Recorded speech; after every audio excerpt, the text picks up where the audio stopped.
We welcome back to the program Senator Bill Hagerty.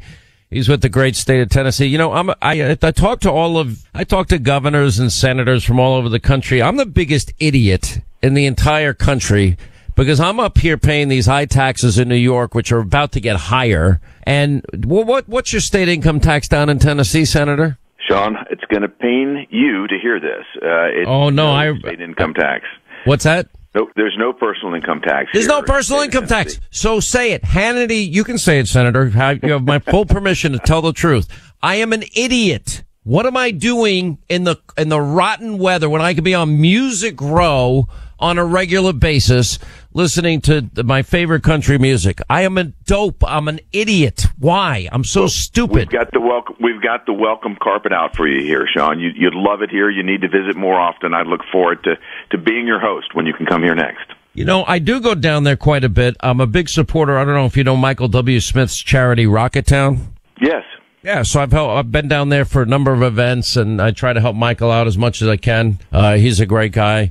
Music, there's nothing like Music Row. Tell me if I'm wrong here. Isn't it the coolest place on earth? It's great. That's where I've kept my private office for years, Sean. It's just got a great vibe to it. It's the heart of the culture here in Tennessee. And we've got a great music culture that extends from Johnson City up in the Northeast all the way through to Memphis. You know, the one suggestion I do have, and I've made this mistake in my life, I'm friends with John Rich. Don't ever go out on the town and party with John Rich, because you're not going to come home in good shape. I can promise you. And it doesn't matter. No, I'm only going to have one. I'm only going to have two. That's it. This guy has these magical powers. The next thing you know, you're taking shots of Redneck Riviera of whiskey, which I hate anyway. I'm not a big whiskey guy, it's a great town. John has been right in the heart of trying to get our town reopened. You know, he's got a great presence down on Lower Broadway. The entertainment part of our city is an exceptional asset, and it was shut down during the pandemic. And John has put a lot of hard work into getting it back open. The Democratic mayor of Nashville, correct me if I'm wrong, didn't he lie about the numbers related to COVID? I think there have been a lot of accusations about trying to keep everybody masked up and shut down. That seems to be a goal of a lot of the Democrat leaders, not only in our cities but in our states. And the result has been absolutely terrible from an economic perspective. It's been terrible from a psychological perspective too, Sean. And then you have the Democrats come back and reward those states that have shut down by creating a formula that gives them more stimulus money if they happen to have made bad economic decisions and shut their state down and have higher unemployment than the rest of them. No, it's unbelievable. And if you just be honest with us, and which kind of gets to the question about Biden. By the way, I would love John Rich to run for mayor in Nashville, and he probably would win.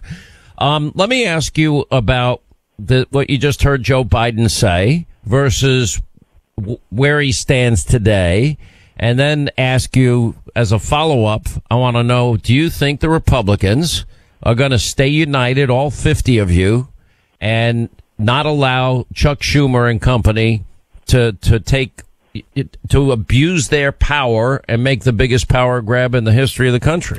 Well, I think that the recording you played shows exactly what we got during this election. It was a huge bait and switch. You know, we were told repeatedly by the Biden campaign he wants to respect our institutions, this, quote, return to normalcy. And then what do they turn around and do? Exactly what he said he would. They want to pack the Supreme Court. We warned about this. They want to go from 9 justices to 13. They want to add 4 more justices. That would give them a 7-6 majority activist versus constitutionalist on the bench. They want to do away with the filibuster. Biden said, of course, he wouldn't be for that, but that's exactly what they're talking about doing now. They'll stop at nothing, and they want to do away with free and fair elections. Just look at their so-called H.R. 1, Senate 1 bill. It is an abomination. And, you know, they accused President Trump of coming to Washington and destroying our institutions. He did exactly the opposite. He didn't come to Washington to blow our institutions up. He came to return those institutions to the people. That's exactly what he tried to do. And then the Democrats come in and they have no respect for institutions whatsoever, just as witnessed by what you just ran through. Let me ask you on some international issues. We have Biden's UN ambassador, a woman named Linda Thomas Greenfield. I don't know how well you know her. Seen this week, you know, running down the U.S. as a, quote, white supremacist nation while addressing foreign diplomats. It's very reminiscent to me of the apology tour of Obama. It is, Sean, and I tell you, one of the greatest honors in my lifetime was to represent our nation overseas as the U.S. ambassador to Japan. Japan, as you know, third largest economy in the world after the United States and China. We have more U.S. military stationed there than any place else in the world. It's a huge strategic relationship with us. It's a very tough neighborhood, as you know. You've got North Korea, Russia, and China right there. But it's also a very important economic relationship as well. And it was always my greatest honor to represent the greatest nation in the world. As you say, are we perfect? No. But we can fight to make a more perfect union. And we have a legislative branch, an executive branch that should be working toward that every single day, and a judicial branch that we need to hold intact, that will help continue to propel, again, the greatest nation in the world forward. And to have our United Nations ambassador speak in that manner, I think, is entirely inappropriate. It's, and I will say this, is Barry Farber, one of the great pioneers of talk radio, used to always say that there's never been a country in the history of mankind that has accumulated more power than the United States and abused it less. And I add, there's never been a country in the history of mankind that has accumulated more power, abused it less, and used it to advance the human condition than this country.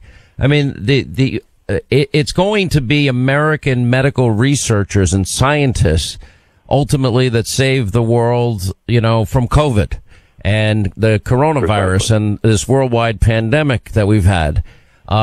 We're not hoarding our developments. We're sharing our developments, as we always do. That's the type of people we are. We're not perfect, but we are good people. Agreed, and I think President Trump set the example that all Americans appreciate by putting Operation Warp Speed in place, setting aside the bureaucratic barriers. Let's be the best we can be in America here. Let's innovate, let's create something that's going to solve a massive global problem, and he delivered. He's getting no credit for it now. In fact, other people are taking credit for it, as you well know, but it's going to be an impact felt around the world, dealing with a problem caused for the rest of the world by China. I mean, it is pretty unbelievable. Now, the New York Times and the media, the Democrats, the Intel Committee, et cetera, in the House, Adam Schiff, who was a congenital liar, but that's my own opinion. But you see that the mob and the media, they're trying to make up stories to use against Donald Trump. They did it during the campaign. And finally now the Biden administration had to walk back one of their, quote, big bombshell campaign season revelations last year, that the Russian government had put bounties on the heads of U.S. troops in Afghanistan. Now we're finding out, very low confidence in the story that Team Biden and the media was pushing at the time, and that was a big deal. I remember that. Those accusations were extremely inflammatory. They weren't supported by intelligence. You know, if they were, Sean, that President Trump would have stepped up immediately to deal with it. The fact that he didn't underscores the fact, again, that he respects our institutions, unlike the Democrats.